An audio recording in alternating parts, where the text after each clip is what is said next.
D'abord, je tiens à remercier l'association des pédiatres, la Société marocaine de pédiatrie et l'association des pédiatres de la région de Tensift de m'avoir invité pour parler d'un sujet que j'estime très intéressant. Et je suis venu de Oujda pour vous dire, arrêtez de demander les assos, s'il vous plaît. Pourquoi? Pourquoi? Parce que c'est un bilan biologique le plus demandé en pédiatrie. Et à cause de ce bilan, on a une surestimation de l'ERA. Et quelles sont les conséquences? Première conséquence grave. Le Maroc, il est considéré comme un pays à risque. Et c'est faux. Le Maroc a fait des progrès dans le traitement de l'ERA. Et dans la prison, et dans et surtout sur le plan social aussi. Deuxième problématique qui pose l'ERA. On reçoit au service beaucoup de malades. Soit des leucémies, soit des maladies inflammatoires, malheureusement traitées par corticothérapie avant, la chose qui peut compliquer le pronostic. Et la troisième complication, l'ASLO tue une...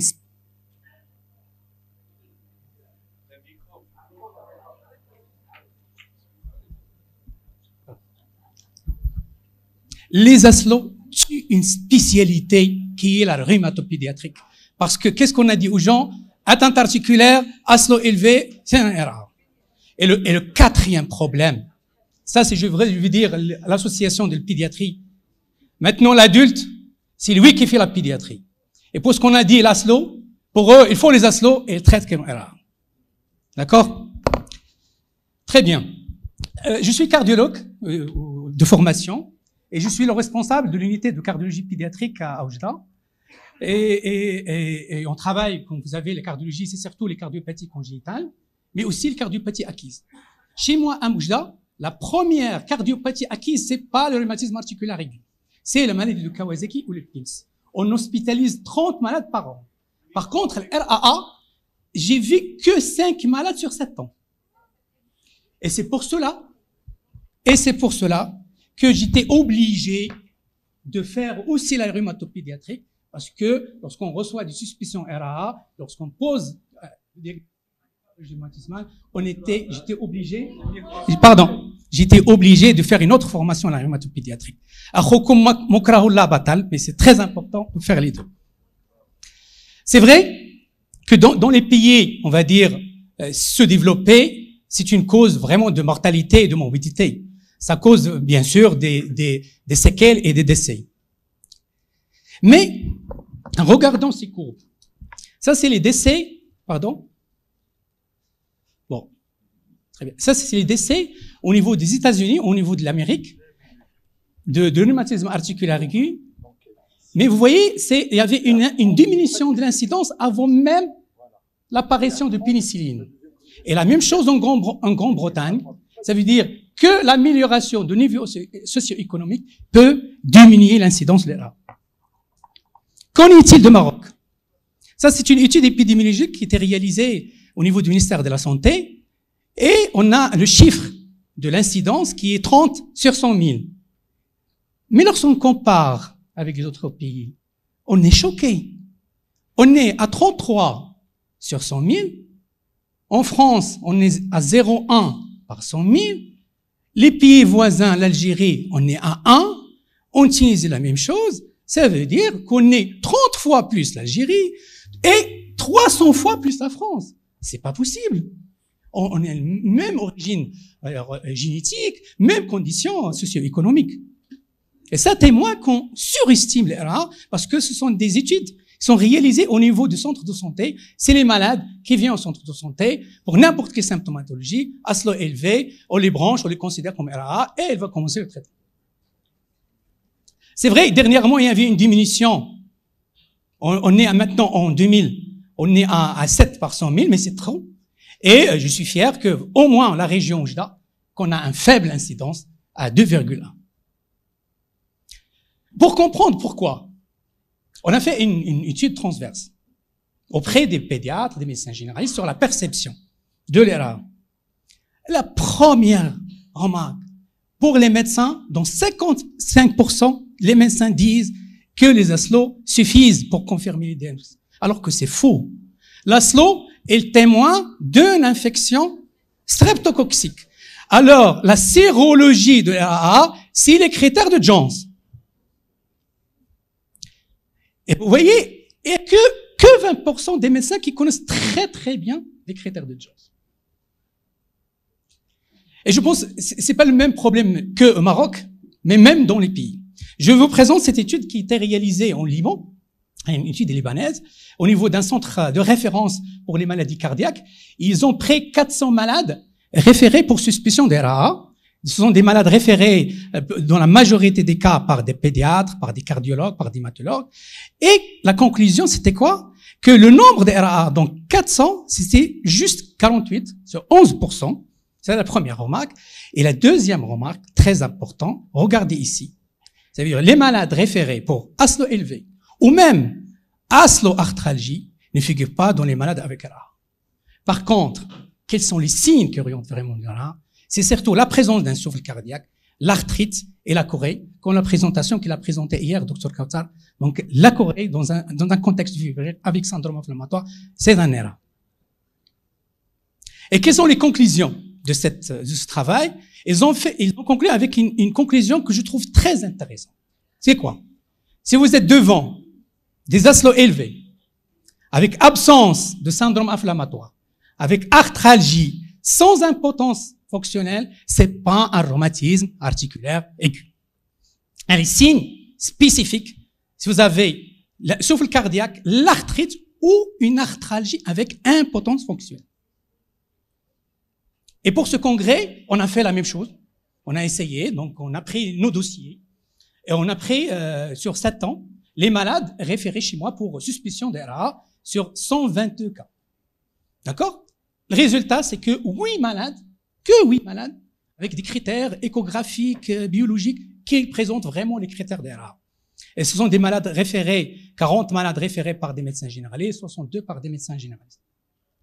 Voici des exemples de lettres de référence. 10 ans, angine à répétition, bilan fait 20 jours après arrêt d'antibiothérapie. Elle le montre, bilan des ASLO, 1000.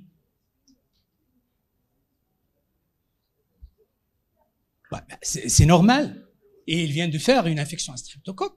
Et voici le bilan. Donc, il n'a pas fait des signes d'appel rhumatologique. Le bilan inflammatoire négatif, c'est normal d'avoir des ASLO. C'est pas pathologique. La même chose. C'est une lettre de référence, le 31-5.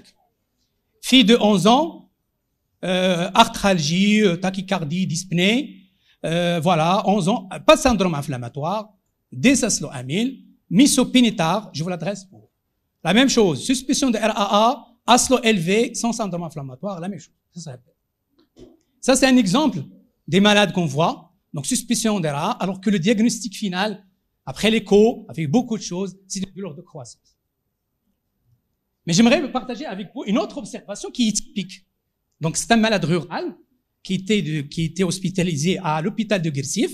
C'est un enfant de 5 ans qui avait des antécédents d'angine à répétition, de renflement la nuit, d'arthralgie, et qui était admis aux urgences. Les vrais RMA, vous allez les retrouver aux urgences. Pourquoi? Parce qu'il était admis pour une arthrite, avec une impotence fonctionnelle, avec le syndrome inflammatoire très important, VS accéléré, et le médecin qui m'a appelé, on a dit de faire la sérologie des ASLO, et on a commencé la spigique.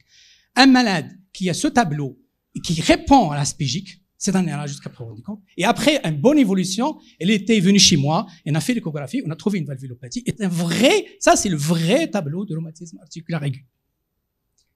Voilà, les résultats, ça rejoint l'expérience libanaise. Vous voyez que angine à répétition, ASLO élevé, arthralgie plus ASLO, ce sont des faux malades RAA, et les vrais malades RAA, souffle cardiaque, si vous avez à l'examen, arthrite, et surtout aussi la chorée, et parfois la fièvre aussi. Si vous avez atteinte articulaire avec fièvre prolongée, faut suspecter le rhumatisme articulaire aigu. Je présente aussi ce travail qui est réalisé par l'équipe de Oujda, par le professeur Lassimani. C'est une étude prospective. Et la conclusion, c'est que vous voyez que une élévation de ASLO n'est pas significative du rhumatisme articulaire aigu. Donc voilà juste un rappel sur le streptocoque bêta-hémolytique, qui est un un coccygramme positif, responsable de 10 à 40%, mais dans la majorité des cas, la cause la plus fréquente actuellement des angines, c'est surtout viral, mais parfois, dans 20%, il y a une étiologie bactérienne. Et cette bêta-hémolytique, elle va sécréter deux enzymes, la streptolysine A et la streptodornase B, et l'organisme va sécréter des anticorps anti-streptolysine. Mais ce qui est très important, faut mémoriser cette image. Ça veut dire après angine, vous aurez effectivement l'augmentation. Après 2 semaines, ça dépasse 200, puis il va arriver jusqu'à, c'est normal, c'est pour cela que le premier cas clinique, c'est normal qu'il va faire des aslos élevés, et surtout, ça va rester des mois, voire 6 mois, plus de 200. D'accord? La deuxième question, quel est le taux normal des aslos? Bon, moins de 200, c'est vrai, c'est pas pathologique, mais, par exemple, dans les pays à haut risque, par exemple dans l'Australie, et même en Égypte, on a adopté quand même, pour retenir déjà un aslo élevé, c'est entre 6 et 9 ans, il doit être supérieur à peu près à 500 pour dire que vraiment il y a une infection post-streptococcique. Et même une élévation des aslos n'est pas spécifique d'une infection à streptocoque. Parce que pourquoi? Il y a des faux positifs, il y a des réactions croisées, il peut être sécrété par des myélomes, dans les pathologies rhumatismales, dans le cholestase. En plus, 20 à 30 malades, des sujets ayant une infection, ne produisent pas des aslos. Donc, vous pouvez avoir qui font une infection, mais ils ne vont pas produire des aslos. Et en plus, 10% des sujets normaux, ils ont un taux élevé d'emblée. Ça veut dire que les aslos, ce n'est pas un signe spécifique d'une infection post-streptococcique. Très bien. Ça, c'est aussi très important à le dire. Il faut séparer entre 2 maladies. Le rhumatisme articulaire aigu et la cardiopathie rhumatismale. Rhumatisme articulaire aigu, c'est une pathologie aiguë de longtemps. Le malade, il est symptomatique maximum 1 mois. Pour le reste, elle est normale. Et bien sûr, avec des manifestations articulaires, tout ça, et un risque de récurrence.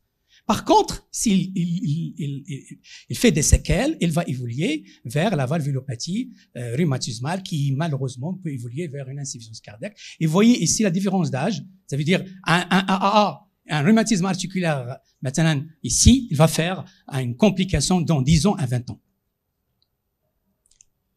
Voilà, donc en 1992, l'Association américaine de cardiologie, ils ont adopté, pour essayer de régler ce problème de diagnostic différentiel et le positif, des critères de chance. Donc, vous avez les critères majeurs, la polyarthrite, vous avez aussi la cardite, l'érythème marginal, l'atteinte cutanée, et les critères mineurs, vous avez l'arthralgie, la fièvre, les antécédents.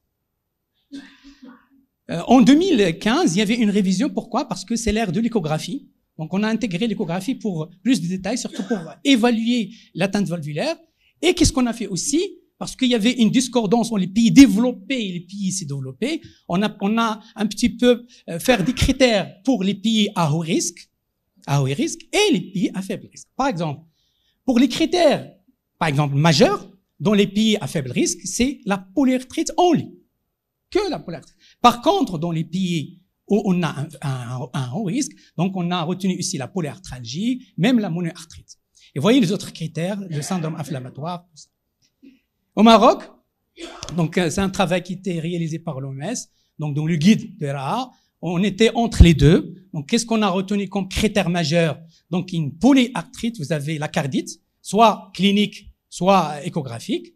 L'arthrite, c'est une polyarthrite avec plusieurs articulations qui touchent, avec un caractère inflammatoire et un caractère qui n'est pas fixe. S'il vous plaît, l'atteinte articulaire, c'est une atteinte dans le RAA, mais qui migre, et qui n'est pas permanente, qui n'est pas fixe. Un enfant qui a une atteinte articulaire qui est permanente, c'est pas un rhumatisme articulaire. Et on a ajouté la monoarthrite, mais cette fois-ci avec des signes inflammatoires. Et même on a ajouté la polyarthralgie, mais avec condition, il faut avoir une importance fonctionnelle. Donc on a retenu la même chose, la chorée de Sydenham, l'érythème marginé, et dans les critères mineurs, la monoarthrite, et dans le syndrome inflammatoire, vous voyez une VS plus de 60, CRP plus de 9, et les autres critères électriques, et on a adopté 400, donc la valeur maximum des aslos, et c'est une preuve, ça veut dire, il faut doser les aslos après avoir ces signes cliniques. Et là, je présente vraiment un cas clinique. Voilà, c'est un résident qui m'appelle. J'ai un enfant envoyé par, je pense, 16 ans, pour une arthrite du genou, du droit, avec une impotence fonctionnelle, avec syndrome inflammatoire. Voilà, il a hospitalisé pour suspicion d'une maladie inflammatoire, et il a commencé à demander des anticorps nucléaires. Et la réponse à un lupus, même il était sûr que probablement c'est une arthrite juvénile. Après 2 jours, je reçois l'appel de la résidente de l'Allemagne, il m'a dit, la patiente il présente une amélioration et un caractère migratoire de l'autre côté. Et je me déplace pour voir, parce que franchement, c'est le premier cas, vraiment que devant un tableau typique d'RAA. Et voilà, j'ai essayé de filmer. مرة داكور. وعاود لي كيفاش وقع لها هذه المرة باش مرضات برجل هذه الركبه تنفخات لها كتوجع لها شويه ولا داكشي اللي شحال من نهار باش ولات ما بين النهار ولات هذه هي وتنفخات هذه برات ولات نفخات هذه زيد وعاود نهار ولا شحال بين هذه وبين هذه نهار دونك هذه تنفخات من بعد تفشات ومن بعد تنفخات هذه وما قدرتش تمشى بهم هذه باش جبتيها للسبيطار هادشي ومن بعد نعسات في السبيطار معطوها الدواء والحمد لله مورا الدواء جابت لها. Voilà, c'est juste pour vous montrer le tableau typique et classique du rhumatisme articulaire aigu. C'est les autres signes cliniques, le nodule de Maynard, l'érythème marginé. Et j'aimerais juste insister actuellement sur les données échographiques. Actuellement, il y a 10 critères. On ne peut pas retenir atteinte cardiaque juste par une petite fuite valvulaire. Il peut s'agir d'une fuite qui est malformative sur une cardiopathie congénitale. C'est important. Et c'est parce que la plupart des échographies sont faites par des cardiologues adultes. Il faut faire attention. Il faut parler avec eux sur le jet, sur l'épaississement, parce que on ne peut pas retenir une simple fuite mitrale comme une atteinte de rhumatisme articulaire. Et bien sûr, ça c'est très important. Pour savoir les critères, il faut éliminer les diagnostics différentiels. Parce qu'on est devant quoi? On est devant un malade qui a une arthrite ou une polarthrite avec un syndrome inflammatoire.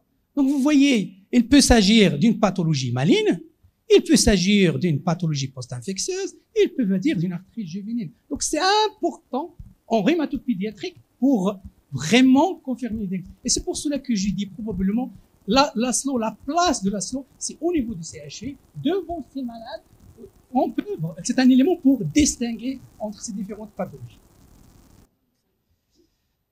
Voilà, je termine avec la vraie sérologie de l'RAA.